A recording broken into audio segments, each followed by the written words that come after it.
21번째 예수님의 기적을 함께 살펴봅니다. 오늘 제목은 바다 위를 걸으신 기적이라고 할 수 있습니다. 이 본문은 오병이어 기적 직후에 일어난 사건입니다. 오병이어, 많은 사람들이 배불리 먹고도 12강조리가 남았던 놀라운 사건 아닙니까? 우리의 삶이 이와 같이 날마다 오병이어 기적의 연속이라면 얼마나 좋을까요? 예수님이 다 알아서 채워주시니까 우린 그냥 누워서 떡이나 먹으면 되지 않을까요? 그러나 곧 이어서 제자들은 갈릴리 바다 한가운데서 풍랑을 만납니다. 그것도 예수님 없이 말입니다. 자, 우리 한번 24절 그때의 상황을 함께 보실까요? 시작. 배가 이미 육지에서 술이나 떠나서 바람이 거스름으로 물결로 말미암아 고난을 당하더라. 그리했어요. 동일한 사건을 마가복음에서는 어떻게 표현하고 있느냐면은 힘겹게 노를 저었더라. 그리했어요. 얼마나 처절한 모습입니까? 풍랑을 만나 죽지 않으려고 온갖 애를 쓰고 있는 제자들의 모습. 나는 이것이 인생이라고 생각합니다. 우리의 삶은 잔잔한 호수 위에서 배를 타고 노는 것이 아니라 거친 바다를 항해하는 것입니다. 잔잔할 때도 있지만 갑자기 풍랑이 일어나기도 합니다. 우리는 가난과 질병, 죽음과 고난 등 삶의 전 영역에서 환난의 풍랑들을 만납니다. 여기에는 예수님 믿는 신자라고 예외일 수 없습니다. 아니, 오히려 신자이기 때문에 더욱 풍랑을 만날 수 있다는 사실을 아십니까? 오늘 본문의 제자들은 배를 타고 건너편으로 가라!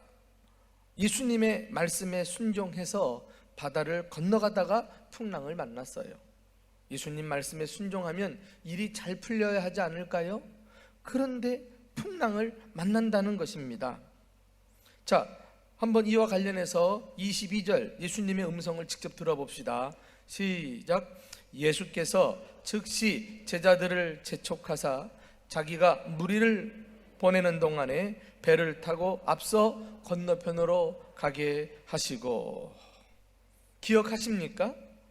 앞서 몇 주 전에 우리는 풍랑을 잔잔케 하시는 기적에 대해서 살펴본 적이 있습니다. 그때도 예수님이 제자들에게 건너편으로 건너가자고 말씀하셨죠. 제자들은 그대로 따르다가 어려움을 겪습니다. 그때는 예수님이 제자들과 함께 배 타고 계셨어도 제자들은 바다에서 광풍을 만나지 않았습니까? 그때 예수님은 선미에서 주무시고 계시다가 제자들이 깨우니까 일어나셔가지고 바람과 바다를 꾸짖어 순식간에 잔잔케 하셨습니다. 우리는 결론을 다 알고 있으니까 별로 이때 상황을 대수롭지 않게 여길 수 있지만은 당시 제자들은 풍랑을 만났을 때 얼마나 두려워하며 떨었겠느냐 말이에요.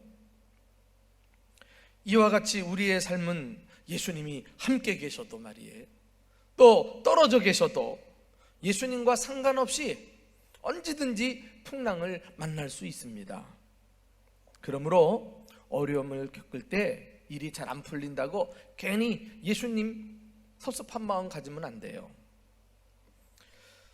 나는 목회자로서 여러분에게 무조건적으로 축복만을 기원하고 싶지 않습니다.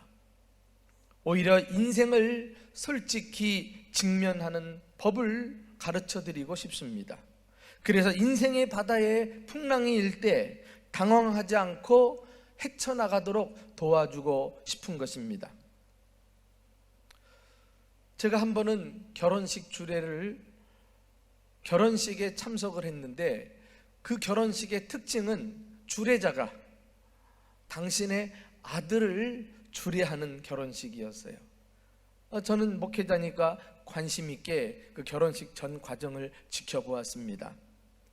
그런데 이제 주례사를 마치고 성경책 위에다가 신부와 신랑 아들의 손을 얹고 주례자가 아버지로서 축복하는데, 아버지만큼 아들 결혼식을 축복할 사람이 어디 있겠어요?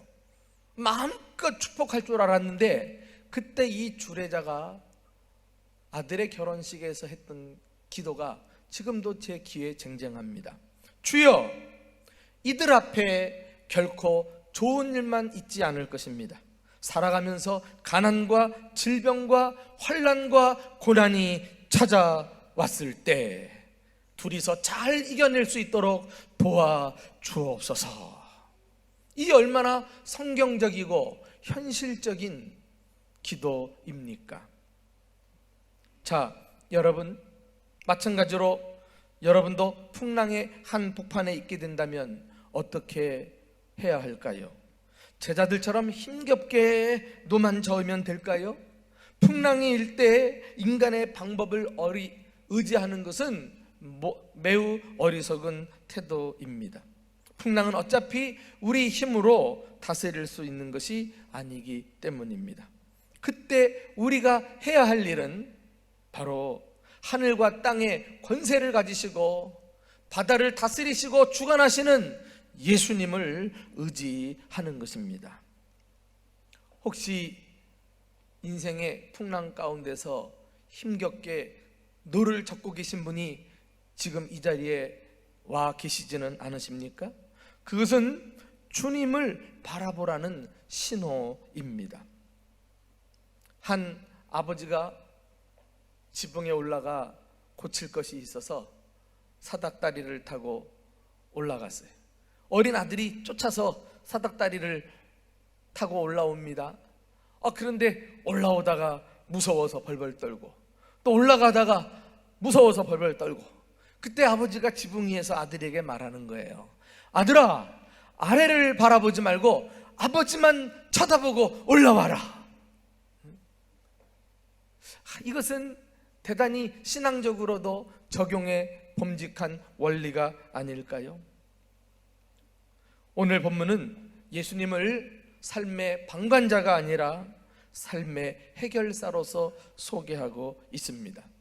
이 바다 위를 걸으신 예수님의 기적 사건은 마태복음뿐만 아니라 마가복음 6장에서도 또 요한복음 6장에서도 세 복음서가 나란하게 사건을 기록하고 있는데요, 이 세 복음서에 나타난 정보들을 종합해 보면 그때의 정황을 더 자세하게 떠올릴 수가 있습니다.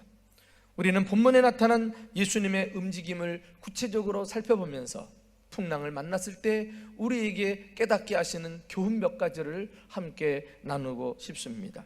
첫 번째, 예수님의 행동은 제자들을 위해 기도하셨다는 것입니다.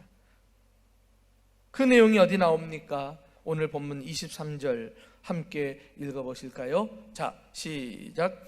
무리를 보내신 후에 기도하러 따로 산에 올라가시니라. 저물매 거기 혼자 계시더니. 이 무리들은 누구일까요? 바로 오병이어 기적을 앞서서 체험한 사람들이 아닙니까? 오병이어 기적을 계기로 해서 사람들이 예수님을 본격적으로 알게 됩니다. 그리고 많은 사람들이 예수님 주변으로 몰려들기 시작했습니다. 가만히만 있어도 사람들은 이 예수님을 자신들의 왕으로 삼고 그를 따를 것입니다. 그것을 지켜본 제자들은 또 얼마나 신이 났을까요? 야, 우리가 예수님을 믿고 제자로서 따르면서 지금까지 고생한 것이 헛되지 않았구나, 이제 우리도 출세하겠구나 하는 속마음이 사실은 있지 않았을까요? 그러나 예수님은 우리의 기대하고는 다르게 무리들과 제자들을 앞서 막 보내십니다. 그리고 홀로 기도하기 위해 산에 올라가셨다는 것입니다. 오늘 본문 22절에서는 예수님께서 즉시 제자들을 재촉하셨다, 이렇게 기록되어 있는데, 이 재촉했다는 것은 억지로 보낸 것을 말해요.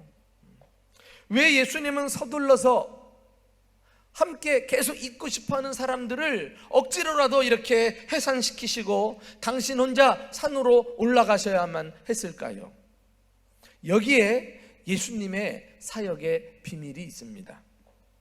예수님은 중요한 일을 앞에 두고 많은 일로 인해서 마음이 분주해질 때 하나님 아버지와 만나는 일을 더욱 중요하게 여기시면서 당신의 일을 풀어가셨습니다. 주변의 사람들이 점점 많아지면서 인기가 하늘을 치르듯 올라갈 때 그때도 하나님과의 교제에 우선순위를 두시고 더욱 기도하는 일에 힘쓰셨음을 알 수 있습니다. 한마디로 예수님의 성공적인 사역의 비결은 기도하는 것이었습니다. 예수님은 기도를 삶의 첫 자리에 두시고 기도하면서 문제를 풀어 가셨던 것입니다. 기억하십니까? 공생애를 시작하시면서 제일 먼저 하신 일은 40일 금식 기도하신 일이에요. 이 십자가를 향해 나아가는 사명이 얼마나 중요하고 크기에 주님은 그냥 인생의 무대 위로 올라갈 수가 없었던 것입니다. 40일 기도하고 주님께 맡기셨어요. 제자들을 세우실 때도 밤새 기도하시고 날이 밝자 12제자들을 뽑으러 다니십니다. 십자가 사건을 직전에 두고는 전날 밤에 감람산에서 기도하신 거 기억하잖아요. 올리브산이에요. 겟세마네 동산이라 그러는데 올리브 나무를 쥐어짜서 기름을 만들어내듯 그곳에서 예수님은 당신의 몸을 쥐어짜듯 사력을 다해 기도하시고 나서 날이 밝자 붙잡혀 십자가를 지시게 됩니다. 오늘 본문처럼 인기가 올라갈 때도 그 인기에 편승하지 않고 오히려 사람들을 떠나 홀로 하나님과 독대하심으로 자신의 삶을 맡기고 사명을 이루시는 것을 볼 수가 있습니다. 혹시 지금 여러분의 삶이 몹시 어수선하고 어디서 가닥을 찾아야 될지 몰라서 혼란스러우신 분 계십니까? 제일 먼저 기도를 여러분의 삶의 첫 자리에 올려놓으십시오. 기도하면서 하나하나 풀려가며 안정을 되찾게 될 것입니다. 그리고 우리가 정작 해야 할 일에 집중하게 만들면서 기어코 사명을 이루게 해 주실 것입니다. 그러나 예수님의 기도에 대해서 또 한 가지 중요한 특징이 있어요. 그것은 예수님께서 자신을 위해서만 기도하지 않고 타인을 위해서, 다른 사람을 위해 기도하셨다는 것입니다. 이것을 우리는 중보기도라고 이야기하지 않습니까? 본문이 일어난 사건을, 그 시간을 밤사경이라고 성경은 기록하고 있는데요, 요즘 시간으로 말하면 새벽 3시에서 새벽 6시를 의미합니다. 가장 칠흑같이 어두운 그 시간에 예수님은 깨어서 제자들을 위해 기도하고 계셨던 것입니다. 그것을 어떻게 알 수 있느냐고요? 우리 동일한 사건을 기록하고 있는 마가복음 6장 한번 가보세요. 47절 이하를 읽어보실까요? 자, 다 같이 시작. 저물매 배는 바다 가운데 있고 예수께서는 홀로 무태 계시다가 바람이 거스름으로 제자들이 힘겹게 노 젓는 것을 보시고 그랬어요. 예수님은 따로 떨어져 산 위에 올라가 계셨지만 이미 제자들의 형편을 보고 계셨다는 것입니다. 하나님이시기 때문에 이 일이 가능했을 것입니다. 힘겹게 노 젓는 것을 보시고. 사랑하는 교우 여러분, 얼마나 위로가 됩니까? 학교 운동장에서 수많은 아이들이 뛰어놀고 있어도 그를 낳은 부모는 자기 자녀가 눈에 들어오는 거예요. 그리고 눈에서 떼질 않고 지켜봅니다. 혹시 넘어질세라, 다칠세라, 나쁜 친구들이 괴롭히지 않을세라 말이죠. 예수님은 우리가 인생의 풍랑을 만날 때 우리가 얼마나 힘들게 노를 저으며 고생하고 있는지 우리의 형편과 처지를 처음부터 다 보시고 계신 것입니다. 이렇게 보실 뿐만 아니라 우리를 위해서도 기도하고 계신다는 것입니다. 지금도 예수님의 중보기도는 계속되고 있죠. 우리 한번 로마서 8장 34절을 함께 읽어보겠습니다. 자, 시작. 누가 정죄하리요? 죽으실 뿐 아니라 살아나신 이는 그리스도 예수시니 그는 하나님 우편에 계신 자요 우리를 위해서 간구하시는 자시니라. 부활 승천하셔서 하늘 보좌에 올라가신 그 예수님을 가리켜서 어떤 분이라고 설명하고 있는가? 우리를 위하여 간구하시는 자. 이 말씀을 우리가 확인할 때 이 땅에서 풍랑을 만나는 우리들에게 얼마나 큰 힘이 되어주는 말씀입니까? 중보기도는 어떤 힘이 있을까요? 서로 멀리 떨어져 있지만 시공간을 초월해서 함께 하는 것과 같은 똑같은 효력을 지니고 있습니다. 우리가 선교사를 위해서, 그 나라를 위해서 기도하면 몸으로는 떨어져 있지만 영으로 그 나라와 선교사님과 함께 있으면서 돕는 역할을 해낼 수가 있는 것입니다. 이렇게 산 위에 계신 예수님과 바다 한복판에서 풍랑을 만나 사경을 헤매는 이 제자들 사이를 중보기도로 이어주고 있는 모습을 보게 됩니다. 지금도 예수님이 우리를 위해 기도하신다고 할진데 하늘 보좌와 우리 사이는 거리로는 측량할 수 없지만 주님이 지금 우리와 기도로 가까이 함께 계시고 곁에서 돕고 계신다는 사실을 의심하지 말고 확신할 수 있기를 예수님의 이름으로 축원합니다. 두 번째, 우리는 예수님의 행동, 제자들에게 찾아오시는 모습을 발견하게 됩니다. 25절 말씀 함께 읽어보실까요? 25절 시작. 밤 사경에 예수께서 바다 위로 걸어서 제자들에게 오시니 그래서 예수님은 우리의 어려움을 일찍이 다 아시고 우리를 위해 중보기도 하실 뿐만 아니라 반드시 우리 삶에 개입하셔서 역사하십니다. 철학 이론 가운데 자연신론이라는 그런 사상이 있어요. 데이즘이라고 하는데, 이 자연신론이라는 것은 하나님의 창조는 인정해요. 근데 그 창조자가 우주 만물을 창조하신 다음에는 자연이 스스로 잘 돌아갈 수 있도록 그냥 뒷짐을 지고 지켜보고 계신다, 요런 주장이에요. 요런 주장. 그러나 이것은 성경에서 말하지 않는 대단히 비성경적인 가르침이라고 할 수 있어요. 역사를 보면 주님이 창조하신 이후에 순간순간 주님은 역사 가운데 개입하시고 그의 백성들을 돕고 하나님의 뜻을 이루어 가시는 것을 봐요. 지금도 이 우주와 만물은 하나님의 섭리와 통치 속에 운행되어 가고 있는 게 아닙니까? 당시 제자들은 죽을 고생하면서 힘겹게 노를 젓고 있을 때 아마 예수님을 원망했을지도 몰라요. 주여, 왜 우리를 안 돌아봅니까? 우리가 흔히 어려움 당하면 입에서 나오는 불평 아닙니까? 아니 어쩌면 제자들이나 우리나 너무 힘들면은요 그만 상황에 짓눌려 가지고 예수님을 새카맣게 잊어버릴 수도 있습니다. 그러나 꼭 기억하십시오. 우리는 예수님을 잊어버려도 예수님은 절대로 우리를 잊지 않으실 줄로 믿습니다. 예수님은 풍랑을 만나 고통받는 우리에게 다가오셔서 위로해 주시고 함께 해 주시고 도와주시는 분이십니다. 예수님이 제자들에게 찾아오시는 장면을 마가복음서에서는 좀 더 구체적으로 묘사하고 있는데 그 내용을 보면은 흥미로운 점을 발견할 수 있어요. 자, 마가복음 6장 48절 이 대목을 마가는 어떻게 기록하는지 보실까요? 다 같이 읽어봅시다. 시작. 밤 사경쯤에 바다 위로 걸어서 그들에게 오사 지나가시던 하시매. 그들에게 오는 것 같았는데 그냥 지나가신다, 이렇게 지금 마가가 묘사하고 있어요. 우리는 이 말씀을 어떻게 이해해야 할까요? 예수님께서 못 본 척 그냥 지나가시는 것을 말할까요? 결코 그렇지 않아요.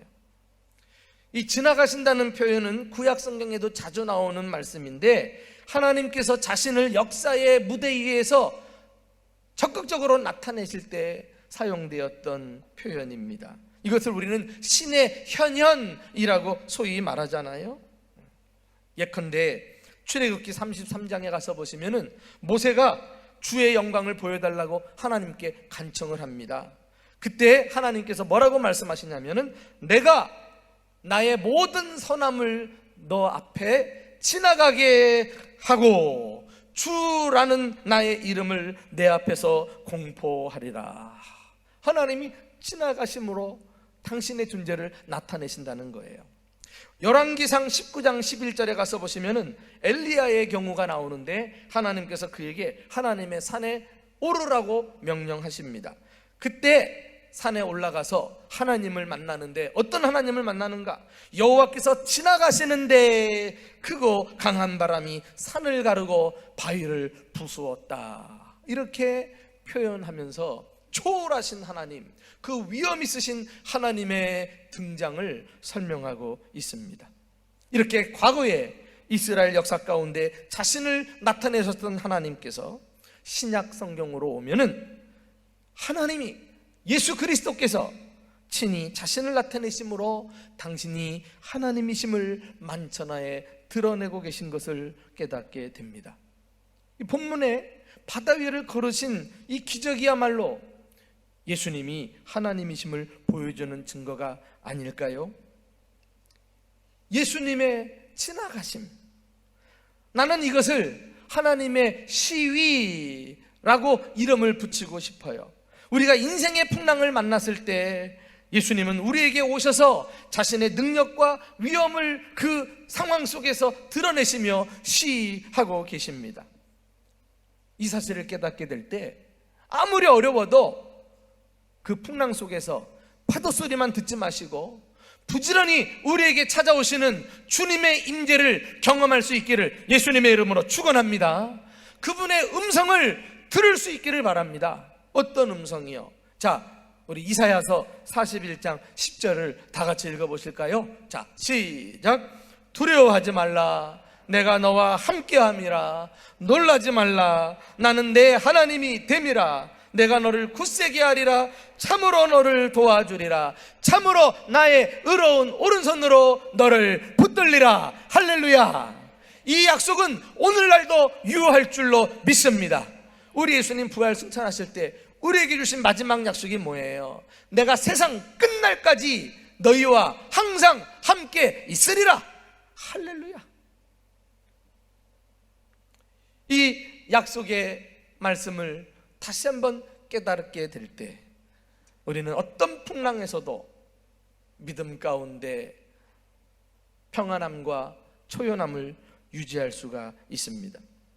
예수님의 행동은 여기서 끝나지 않습니다. 예수님은 제자들의 배에 올라타셨습니다. 사실 오늘 마태복음 이 본문에는요, 두 가지 사건이 한 본문 속에 들어가 있어요. 하나는 예수님이 바다 위를 걸으신 사건, 또 하나는 그것을 보고 베드로가 바다 위를 걷다가 물에 빠지는 사건. 그런데 오늘은 예수님이 바다 위를 걸으신 사건만 함께 다루고, 이제 다음 주에 베드로가 물속에 빠져드는 사건을 함께 나누고 싶습니다. 자, 예수님은 드디어 제자들의 배에 올라타셨어요. 그것이 32절 33절에 나옵니다. 우리 다 같이 읽어보실까요? 시작. 배에 함께 오르매 바람이 그치는지라. 배에 있는 사람들이 예수께 절하며 이르되 진실로 하나님의 아들이로소이다 하더라. 드디어 예수님께서 제자들의 배에 오르셨고 풍랑은 잠잠해졌다는 것입니다.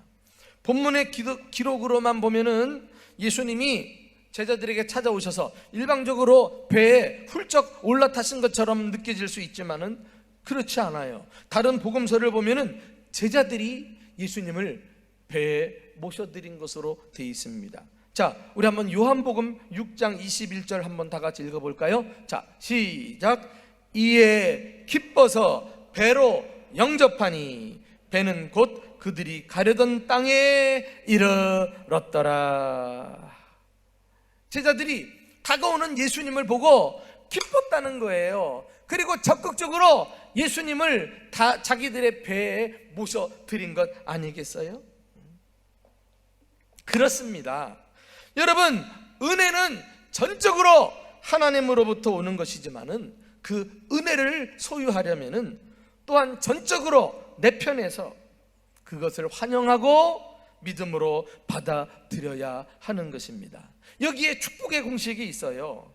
하나님의 은혜 100%, 그리고 더하기 해서 나의 믿음 100%, 그래서 축복 100%가 주어지는 것입니다. 우리는 하나님의 축복을 경험하고서도 100% 하나님의 은혜입니다 라고 고백할 수밖에 없는 이유가 여기에 있는 거예요. 저 유명한 성경학자 매튜 헨리 목사님은 예수님이 제자들을 지나가시려고 하는 요 대목에서 다음과 같이 주석을 했어요. 예수님께서 제자들에게 오셔서 지나가시려고 하신 것은 그들에게 무관심해서가 아니라 그들을 일깨워서 당신을 부르도록 하기 위함이었다. 참 은혜로운 해석이죠. 실제로 예수님이 바다 위로 걸어오실 때 제자들은 누구인지 몰랐어요. 유령인 줄 알고 놀라 무서워서 소리를 지릅니다. 그때 예수님이 자신이 누구인지를 드러내시잖아요. 우리 한번 27절 다 같이 읽어보실까요? 27절이에요 시작. 예수께서 즉시 이르시되 안심하라, 나니 두려워하지 말라. 예수님은 지금도 당신을 밝히시면서 우리에게 찾아오셔서 말씀하십니다. 나니 두려워 말라. 이렇게 예수님이 은혜의 손, 구원의 손을 우리에게 내밀 때 우리가 할 일이 뭐예요? 믿음으로 그 예수님의 손을 붙잡고 예수님을 내 삶에 모셔드려야 하는 것입니다.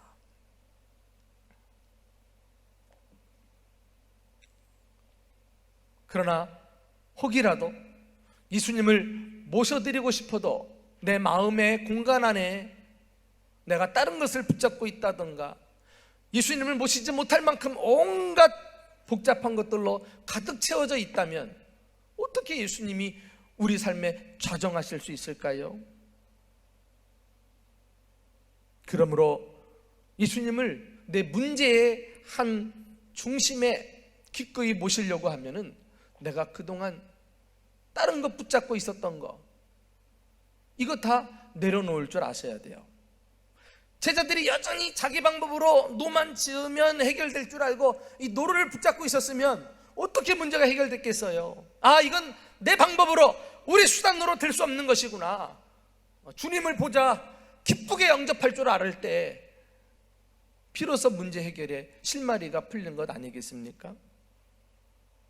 오래전에 기독교 서점가의 베스트셀러였던 내려놓음이라는 책이 있어요. 저자가 물건을 사러 어린 아들과 함께 할인마트에 갔습니다. 할인마트에 들어서서 필요한 물건들을 바구니에 이제 하나하나 구입하고 아들 녀석도 자기가 사고 싶은 거 이렇게 하나 둘씩 손에 그냥 잔뜩 짊어지고 계산대로 갔어요. 그리고 아버지가 이것들을 계산하려고 손에 쥐은 것 달라고 하니까 이 어린 아들이 말이죠, 뺏길까봐 그걸 못 놓고 있는 거야. 그걸 그 어린 아들의 이 모습을 보면서 저자가 아하, 나도 하나님 앞에 이 아이와 같지 않을까 하는 생각을 해보았다는 거 아닙니까? 우리가 하나님께 지금 꽉 붙잡고 있는 거 내려놓지 않으면 하나님의 축복을 진정 경험할 수 없어요. 이 책의 저자 이용규 선교사는 서울대학교를 나오고 하버드 대학교에서 박사학위를 받은 수재입니다. 그리고 바로 척박한 땅 몽골의 평신도 선교사로 헌신을 해요. 교회를 개척합니다. 그리고 몽골 국제대학교를 세우는데 참여를 하지요. 지금은 이제 몽골 사역을 마치고 인도네시아로 파송을 받아가지고 현재 인도네시아 자카르타 국제대학교를 또 설립해서 수많은 인도네시아 학생들을 길러내고 있습니다. 물론 복음으로 하나님 말씀의 가치관을 가지고 신앙을 훈련하고 있지요.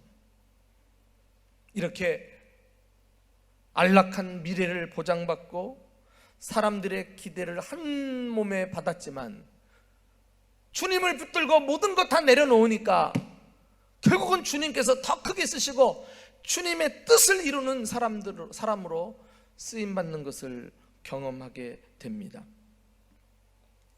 사랑하는 교우 여러분,